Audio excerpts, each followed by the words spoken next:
This news program is proudly brought to you by Smart Start Breakfast Biscuits and Now Biscuits.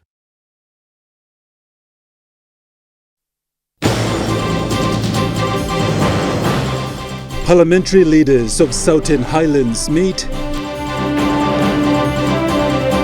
PNG National Research Institute highlights ward record books vital. And BSP managers in the Pacific attend 2023 Leadership Forum. A very good evening. You're watching National EMTV News. I'm Godwin Eki. Thank you for joining us. Members of Parliament from Southern Highlands Province have united to work together for the good of the people. The show of unity was demonstrated recently in Mendi during the swearing-in of the Provincial Assembly members, which was witnessed by Prime Minister James Marape and several invited key government ministers. Governor William Powie, accompanied by several MPs and ministers, arrived at Mendi Airport on a chopper, while Prime Minister James Marape and leaders accompanying him arrived moments later. Prime Minister was given a guard of honor by the Joint Correctional Services and Police Force members before proceeding to Agiru Center to witness the first Provincial Assembly meeting for 2023. Governor Powie was first sworn in as the chairman of both the Provincial Assembly and Executive Council before officiating the swearing-in of the open members as Provincial Assembly members. National government, Minister of the Youth, people come to here and give him this full confidence that restoration meet of people thank you too. I think behind why you may walk him talk, but me being sworn in as governor now, he like to thank you and I put in this on the record.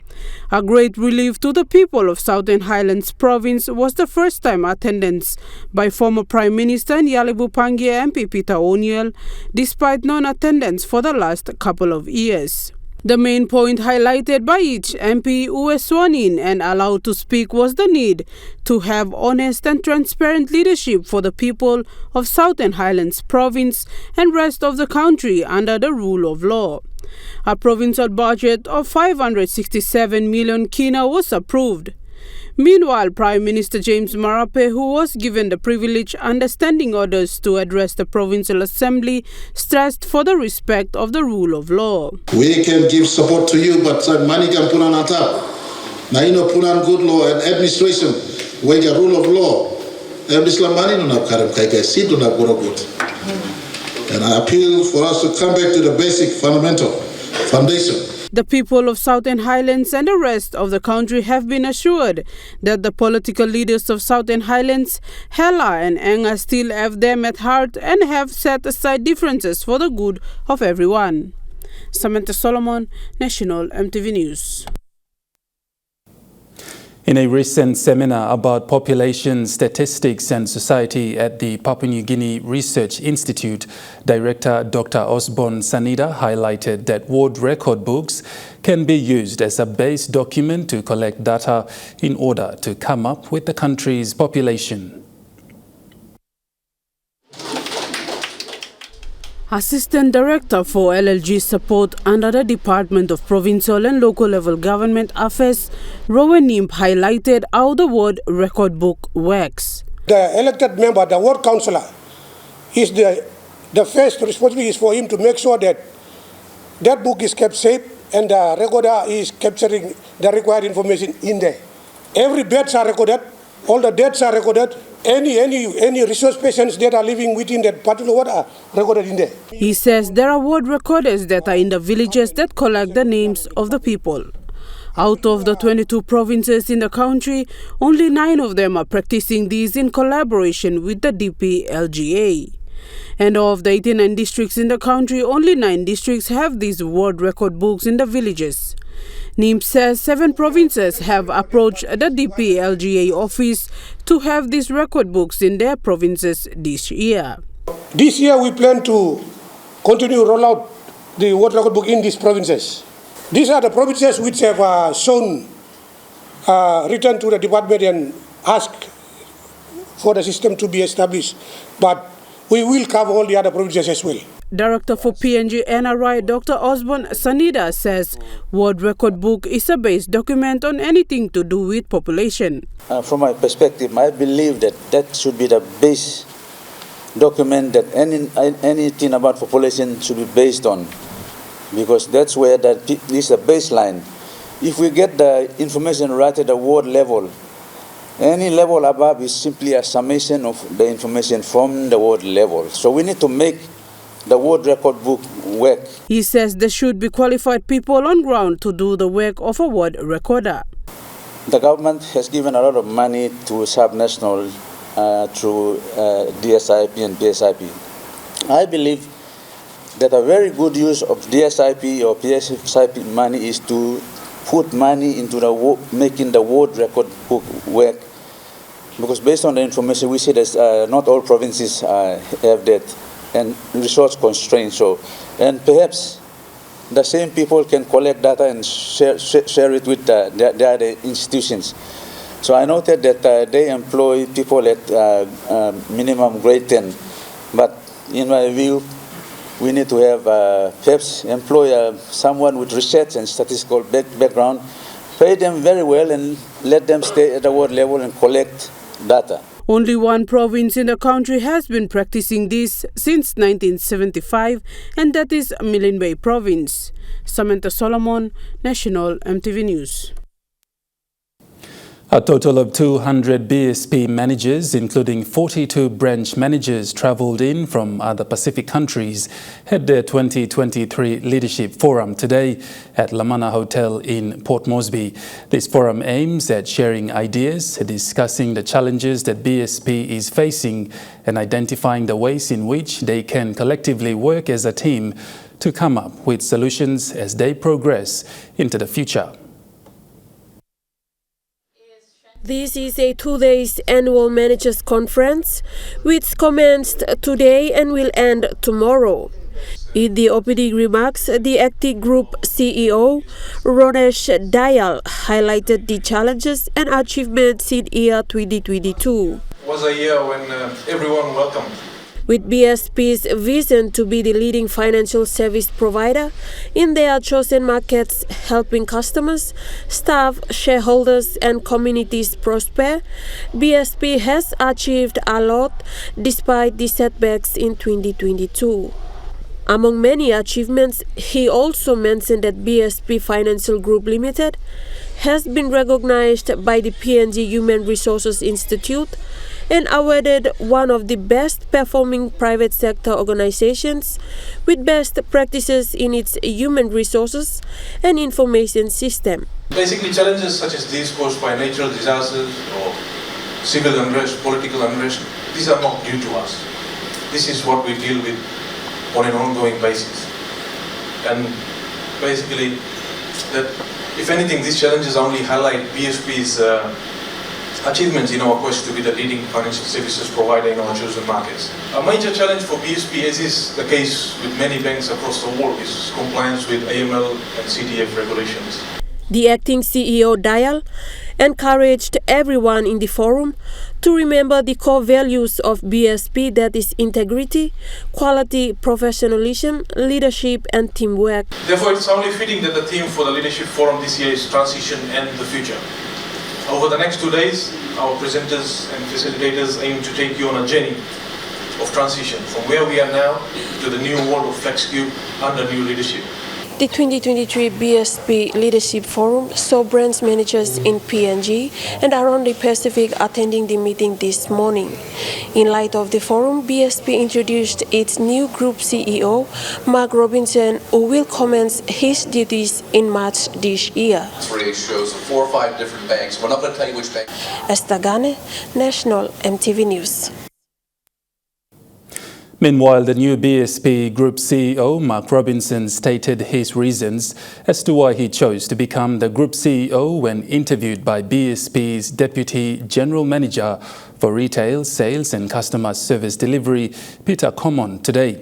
The new CEO, Mark Robinson, said 3 things that attracted him were BSP's performance, the geography that the bank extends to, with shareholders, and their passion for the bank.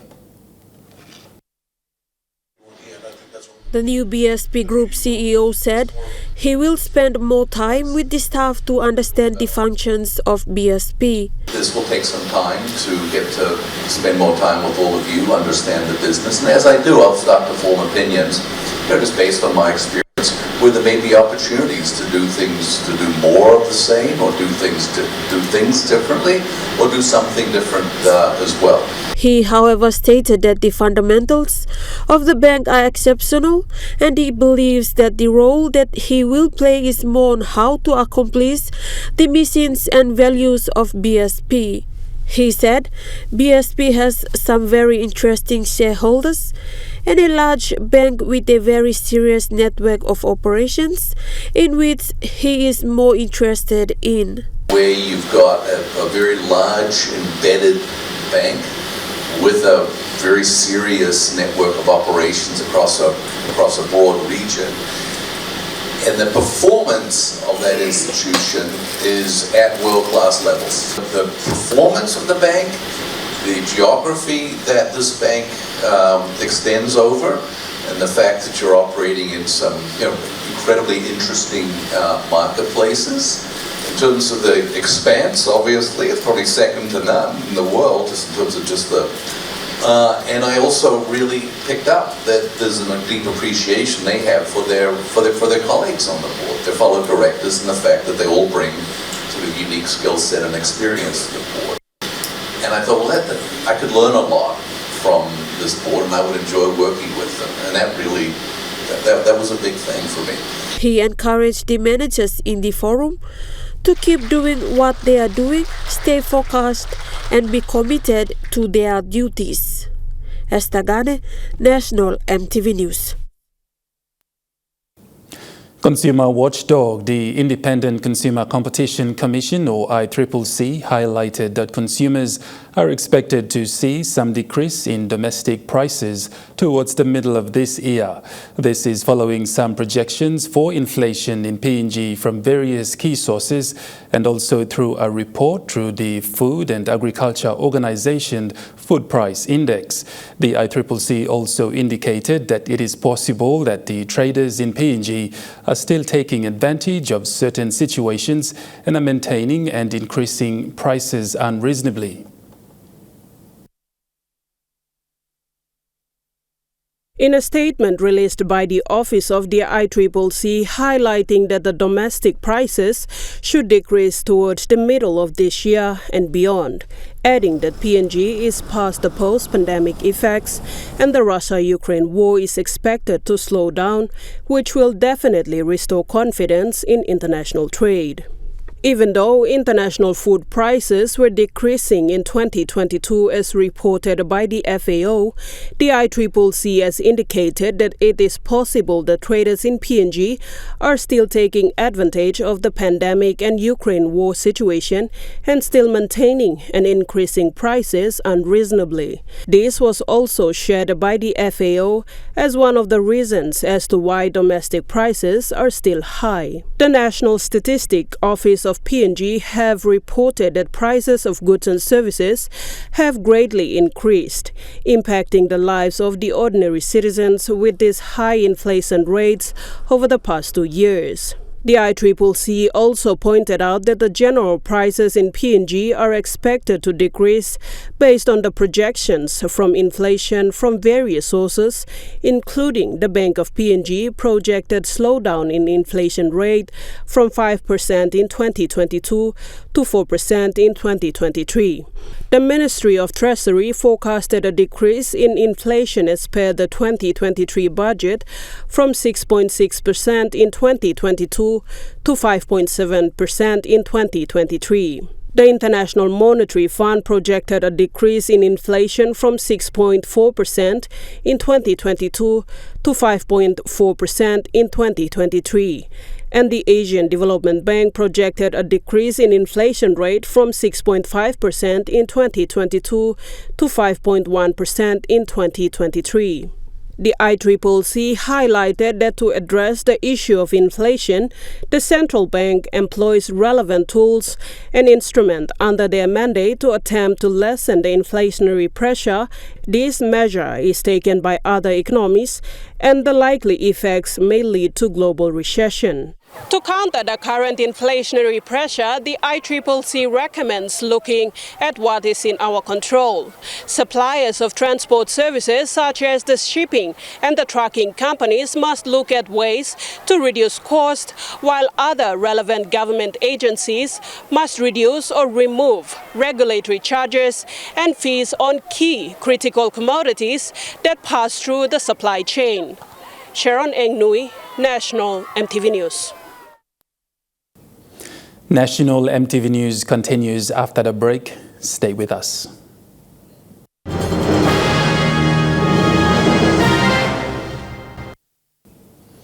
You're watching National EMTV News. Teachers in the Northern Province have gone on a sit-in protest because of their 2022 leave fares not paid to them. The Teachers Association Northern Branch has branded 2022 teachers' leave fare payout as the worst of its kind, leaving teachers due for leave stranded in the provincial capital, Popondetta. These are some of the aggrieved teachers from all primary and secondary schools in the Northern Province. Almost all these teachers are yet to receive their leave fares from last year. On Wednesday, the teachers petitioned the provincial government representatives and the provincial education division officers in an open forum at the council chambers in town. Speaking on behalf of the teachers, the Provincial Teachers Association Oro president clarified on the teachers' sit-in protest and presented their demands. The demand now is that we have placed 4, and that is on the first one is that there's 7 batches, batch 1, 2, 3, 4, 5, and 6. These batches are now lying in the education office. Okay, because they were thrown back, meaning Form 11 is not signed, or otherwise there was a shortfall. So they were all thrown back, and we want that to be cancelled. Now they're back again, cancel it, review the whole thing again, and then send it for checks to be payable to the teachers' account. These teachers want all their leave batches from 1 to 4 and 5 to 6, which were paid to an airline company, be cancelled and paid directly into their respective accounts. And leave fare batch 7 be processed and paid direct to the individual teacher's account. Sources on the ground say teachers' leave fare has been an ongoing issue in the Northern Province for the last 15 years. Several attempts to get comments from Northern Provincial Education Advisor Mr. Maino Vegoli were unsuccessful today. EMTV News understands that under the Teachers Service Commission Act 1988, a teacher is entitled to travel to his or her province after serving 2 consecutive years in that particular province. We will keep you updated on this developing story. Lindy Suharupa, National EMTV News.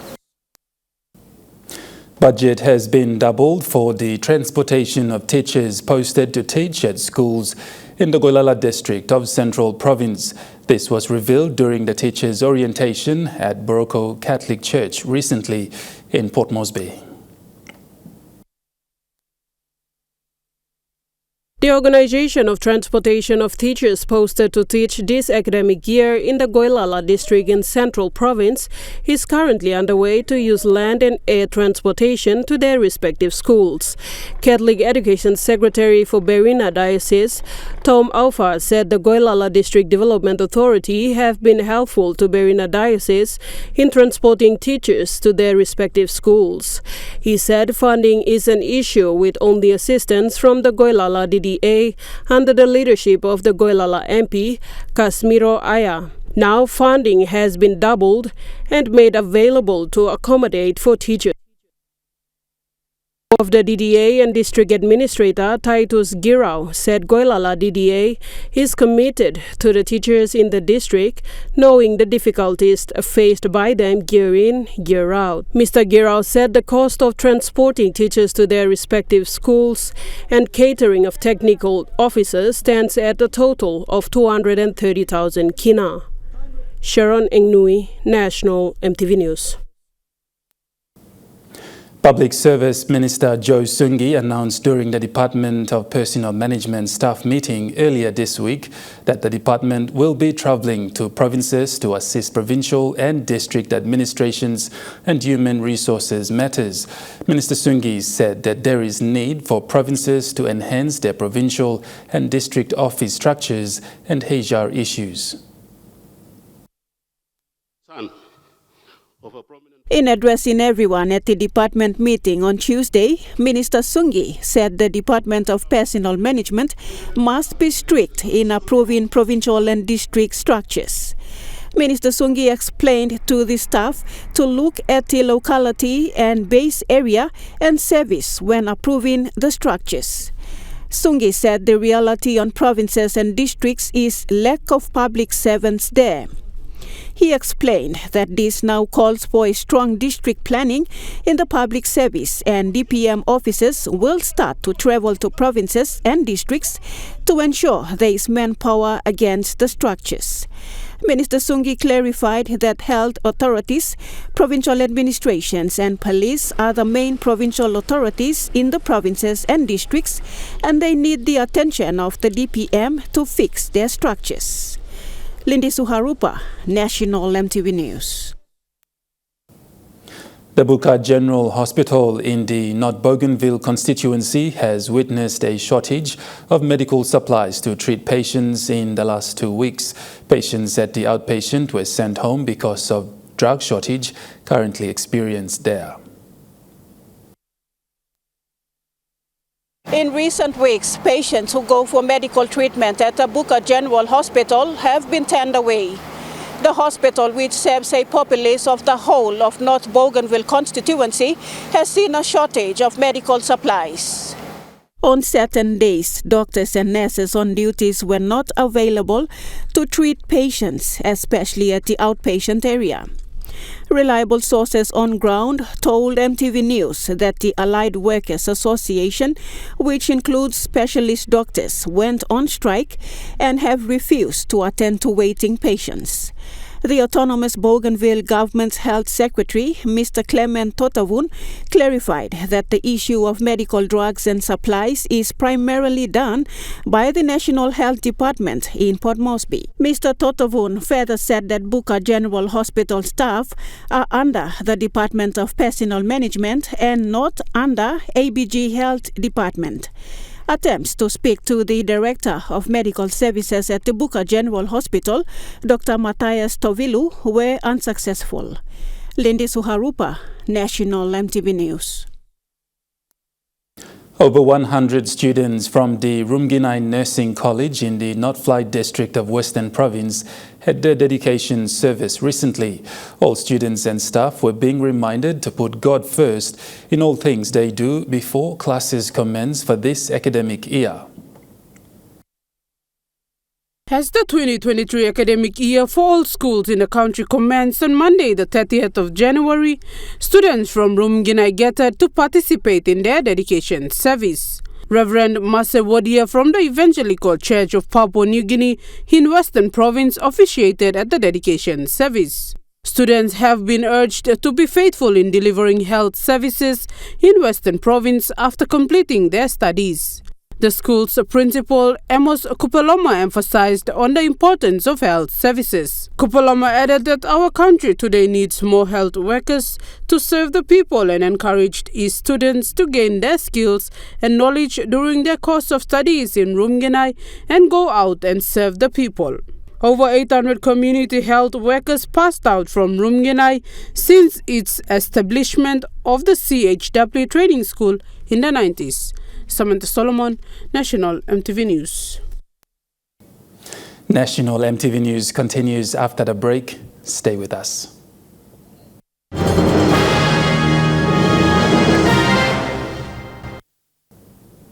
Welcome back to National EMTV News. Moving to overseas news now. In the east of Ukraine, cities have come under intense shelling as Russian forces attempt to advance. Front lines have been largely static for 2 months, with Russia trying to protect a corridor of land it seized in southern Ukraine.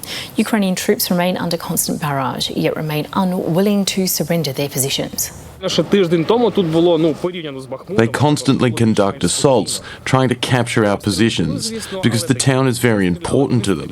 If they capture it, we will find ourselves in a tough position, and we'll have to reorganise our entire line of defence. It's constant shelling. You can hear it yourself. They constantly use artillery fire or airplanes. There is not a single quiet moment here. Across the UK, survivors at the Holocaust observed International Holocaust Day.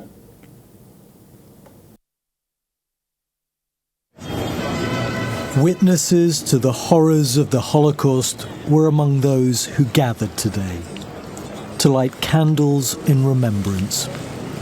The Piccadilly lights reflected the moment through the faces of those touched by the devastating impact of genocide. Often, of course, the atrocities were perpetrated by ordinary people. The ability to turn people against each other is unbelievable, and through mass hysteria and dehumanizing people and blaming people for all the problems that were going on, the hyperinflation, it led to the camps. It was 78 years ago today, at the Auschwitz Nazi death camp in southern Poland, Soviet Red Army troops liberated the thousands of surviving prisoners. This anniversary became the day when the 6 million Jewish men, women and children murdered in the Holocaust are commemorated. But it's also meant to be a moment to remember not just the other groups killed by the Nazis, but those murdered in genocides elsewhere too. Unusually, at Auschwitz itself today, no Russians were invited to the commemoration. Far away, Vladimir Putin was using the day to repeat claims ethnic Russians are being cleansed from Ukraine by neo-Nazis.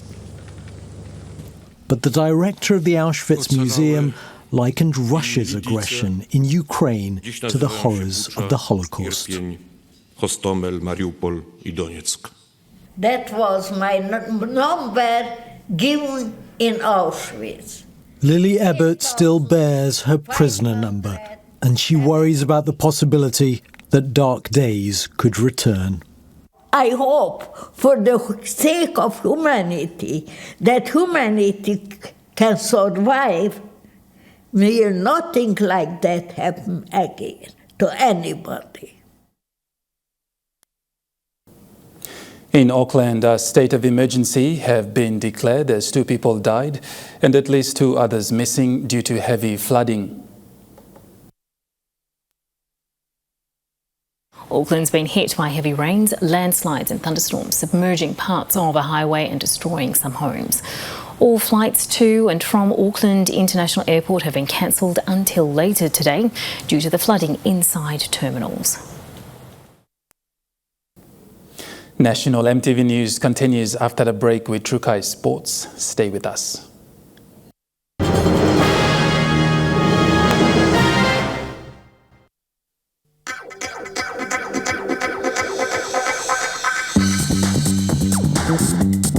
Trukai Sports.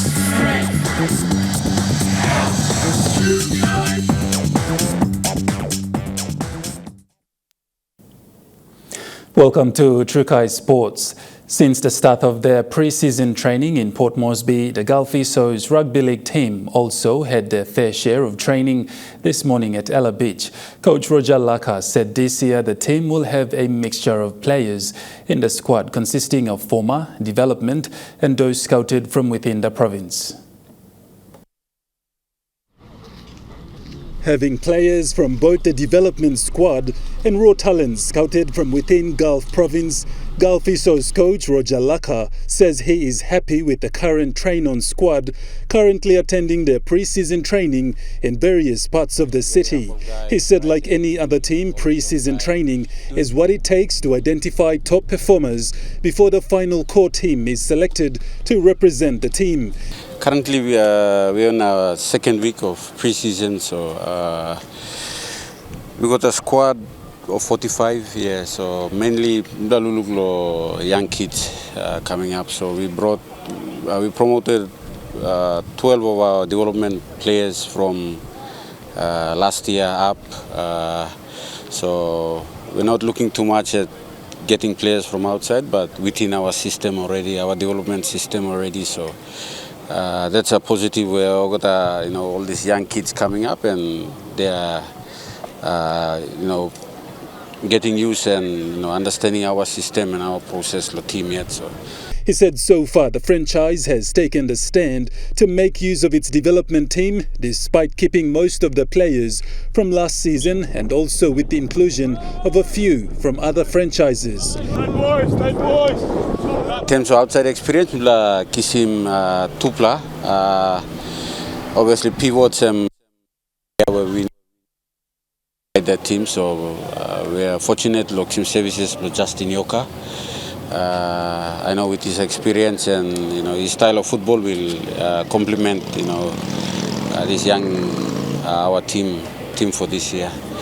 In the forwards we got Emmanuel David, also another experienced campaigner with Mandy Muruks, and last year played with Tigers. So that's basically our squad for this year. Coach Laka said the pre-season training is a great opportunity for the team to work and improve on areas they lack or master, which will help them maintain their performance come game day.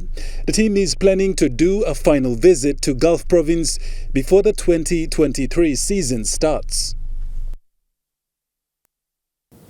Meanwhile, coach for Gulf Isos Roger Laka says they are planning to host a trial match in the province where a team in the National Rugby League competition will be asked to challenge Team Iso in a trial match back in Gulf Province.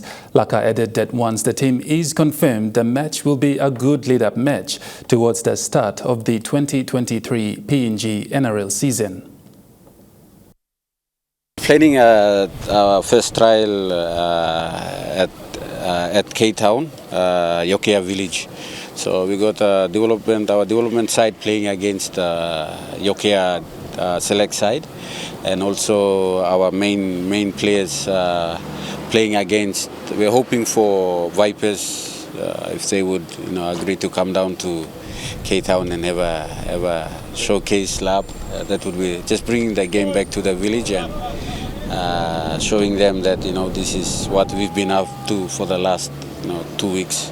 At this stage, not yet. We're looking at second week February. So again, it's just depending on the Vipers or Wigmen or Dabaris too, whichever, obviously they started their pre-season also. So, and then obviously the logistics and, traveling out, so yeah. But we're looking at the second week of Feb, so by that time we should trim down our squad. Port Moresby Vipers started their pre-season training early this morning at Ella Beach under the watchful eyes of coach Joe Sipa. In an interview, coach Sipa said the boys will have to work hard on areas they lacked in the last season, hoping that the new cast members will bring in a different ball game once the 2023 season kicks off in a few weeks. Training this morning under the bright Port Moresby sun were the Port Moresby Vipers as part of their pre-season training preparations ahead of the 2023 National Rugby League season. Coach Sipa said good mix in the train-on squad. Working on certain areas of improvement is vital if the team is to go further in the competition once the season starts. Our pre-season going pretty well. Working with our boys, the 40 men that we have, but we have 5 boys that are going to come in to join the team anytime during this weekend. So, yeah, we're doing well, pretty well in our pre-season as the last 2 weeks. This is our third week, so looking forward to another 3 weeks before we cut down the final team to get our final squad for the season. Sipa said the team is fortunate to have secured other prominent players from other rugby league franchises despite losing a few players from last season. We're basically working on our strength and our conditions for the last 2 weeks. So into our third week and going forward, we'll be going into our defense and attack. So getting the techniques right at this time. So working on getting the techniques right. He encouraged players to stay committed to training if they are to stay in the team and make up the final squad for the 2023 season. He added that the final squad will be announced in the next few weeks. We have new boys on board. We have guys like Niki Asu, Milix, Winis who play ups with Snacks Tigers. We have them on board. Backing up with Charlie Simon at the moment, but he's got some family commitments, so we give him time to come and join us. Meanwhile, the train-on squad will continue their pre-season training in preparations for the 2023 PNG NRL season. Trukai Sports continues after the break. Stay with us.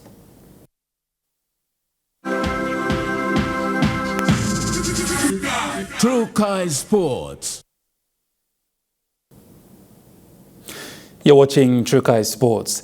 The NCD Governors Cup, which is supposed to hold its semi-finals playoff tomorrow, has been deferred due to venue arrangements and bad weather conditions. This was made known by Tournament Director Dago Rarura. The NCD Governors Cup Tournament Director, Dago Rarura, in a WhatsApp post circulated to all the team managers and the Cup's committee, advising that the games will not proceed as scheduled for this weekend due to venue and other arising issues impeding the eventuality of the semi-finals. Top 4 teams for the NCD Governors Cup are Surrey Hawks, H6 Knights, Riders Namona and Vanu Dust. These teams will compete in the semi-finals. Meanwhile, the women's curtain racer will be between Venoms and Kombuko Crushers. Despite the deferral of the games this weekend, according to the post circulated by Tournament Director Rarura, there will be no further adjustments made to the semi-finals draw. The games will proceed as scheduled. Lisa Puni, Trukai Sports. The Northern Suburban League successfully completed its regular rounds last weekend. The tournament is now into its final playoff, which is being held at the Bomana Red Sea Oval.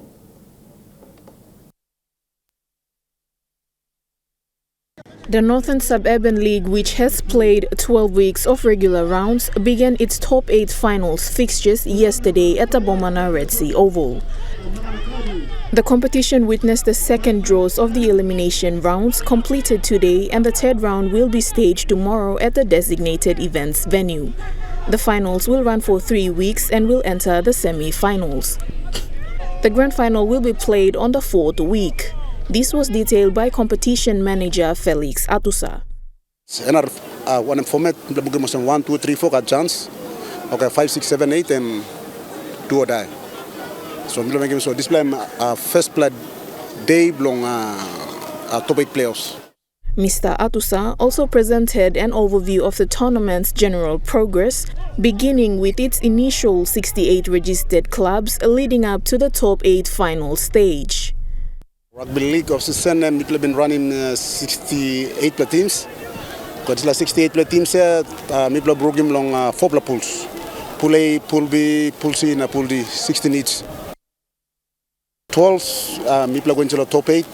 Now we've like some top 8 along each pools. Pool A, Pool B, and Pool C. The tournament seeks to stage its grand final fixture at an exquisite venue. However, that depends on the sponsorship, which will add on to the available resources that the tournament has been preparing for its forthcoming grand final clash.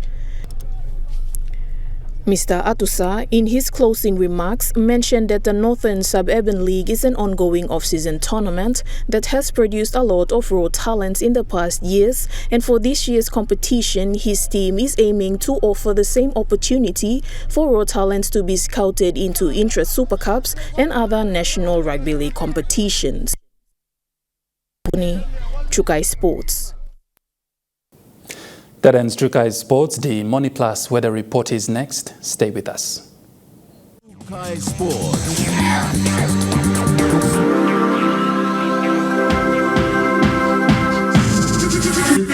Chukai Sports.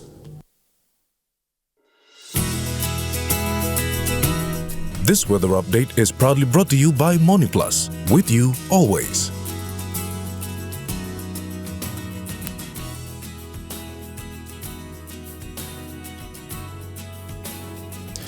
Weather forecast for the next 24 hours. Southern region, Port Moresby and Kerema, chances of evening showers and thunderstorm. Daru, brief showers and thunderstorm. Alatau and Popondetta, partly cloudy with a shower or two. In the Momase region, Clay and Banimo, partly cloudy with evening showers. Medang and Wewak, partly sunny. In the New Guinea Islands region, Lorengau, Kavieng, Kokopo and Rabaul, partly sunny and fine. Kimbe, few afternoon showers and possible thunderstorm. Buka, cloudy periods with few showers. In the Highlands region, Mount Hagen, cloudy with afternoon and evening showers and possible thunderstorm. Goroka and Kundiawa, evening brief showers. Mendi and Wabeg, rain showers and thunderstorm.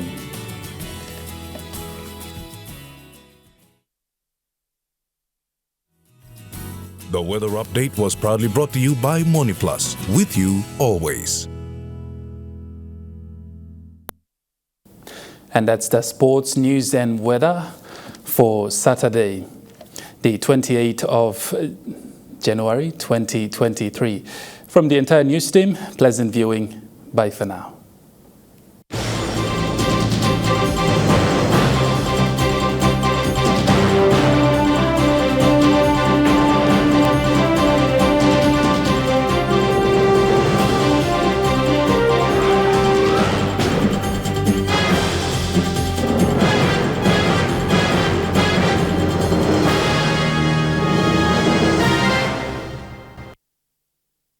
This news program was proudly brought to you by Smart Start Breakfast Biscuits and Gold Nuggets.